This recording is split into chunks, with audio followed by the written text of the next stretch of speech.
This is Democracy Now!, democracynow.org, The War and Peace Report. I'm Amy Goodman with Juan Gonzalez.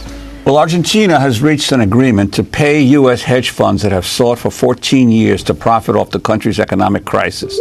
The hedge funds bought up Argentina's debt for bargain prices after its financial crisis, then demanded full repayment. Former Argentine President Cristina Fernández de Kirchner had refused to pay the firms, calling them vulture funds. But under the new right-wing president, Mauricio Macri, Argentina has agreed to pay $4.65 billion to four hedge funds, including Elliott Management, run by billionaire Paul Singer. The deal would see the hedge funds take about 75% of what they demanded from Argentina, several times more than what they actually paid for the debt.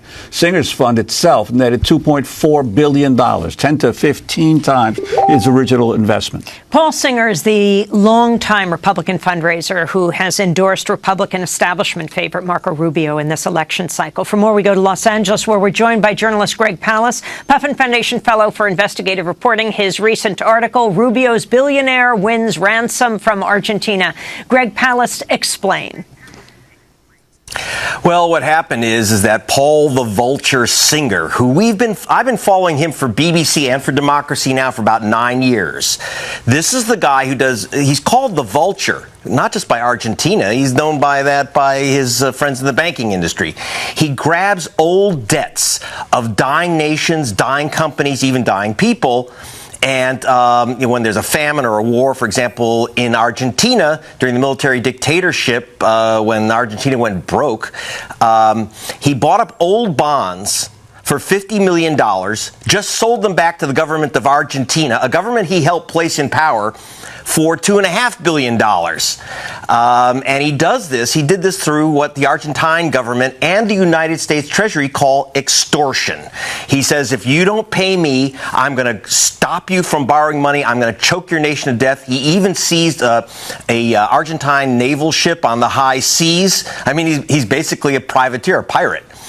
And what's important about what's coming up in this election, the reason he influenced the Argentine election was to get a puppet president who would write him a check which would give him a 10,000% profit. He's looking for the same in the United States. Paul the Vulture Singer is the #1 donor to the Republican Party. Not the Kochs, by the way, Paul Singer. He's the #1 donor to American Crossroads, run by Karl Rove, which is basically your racial vote suppression on an industrial scale operation. So why is he involved in the U.S. elections? Because during his attack on Argentina, the Secretary of State, working with the President, the Secretary of State sent her into a U.S. federal court and said, don't force Argentina to pay off this guy. She tried to stop the extortion on Argentina. And the president joined her in the U.S. Justice Department. And she even said, her lawyer said, that Paul Singer's business model is a threat to the entire world financial order. This guy is like a kind of financial terrorist, actually. And that's what Hillary Clinton accused him of. By the way, Bernie Sanders has taken a similar, very tough position against these vulture financiers. So Paul Singer, this issue of Argentina ain't just 11,000 miles away, Amy and Juan. It is coming home to roost, literally, because he's got to make sure that there is no Hillary president or President Bernie that will put him out of business. Hillary's action will probably cost him $500 million or $1 billion, and he wants blood, and he wants his guy in the White House, which means anyone but Bernie, anyone but Hillary. But Greg, so why did he come behind Marco Rubio? Because obviously in Donald Trump, Trump is a candidate who's never seen a bankruptcy he didn't like. But on what basis did he go behind Rubio? Well, Rubio did his work for him. Rubio made an unethical, frankly, it horrified a lot of people. He made direct approaches to the State Department on behalf of his top donor. Paul the Vulture Singer is the #1 donor to Marco Rubio. And Rubio kept banging on the State Department to back his vulture donor against our ally Argentina. This is just way out of line, even in a country where money talks. This was money screaming.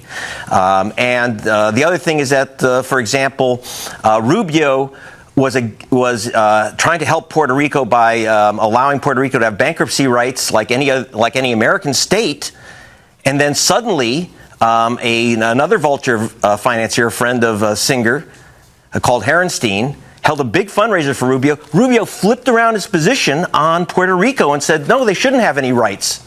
They should fire teachers and firemen and policemen and cut pensions rather than cut payments to vultures like Singer and Herenstein and his donors. He literally flipped, within days of being funded by these guys. So Rubio showed that he's the perfect puppet. Now, do understand, I don't think they expect Rubio to pull it off at this point. That would be their dream.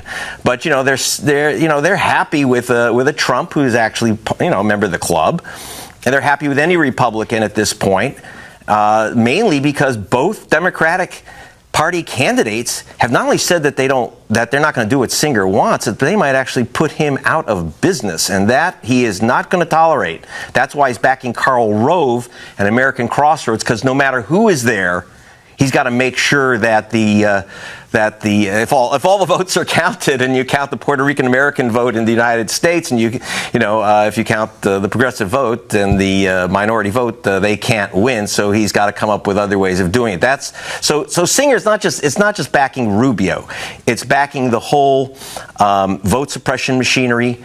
That's being run by the Republican Party. I'm not being partisan. I'm an investigative reporter. I'm just following this guy for years around the planet. Greg, I want to thank you very much for being with us from L.A. Journalist and Puffin Foundation Fellow for Investigative Reporting. His recent piece will link to Rubio's billionaire wins ransom from Argentina, and that does it for the show.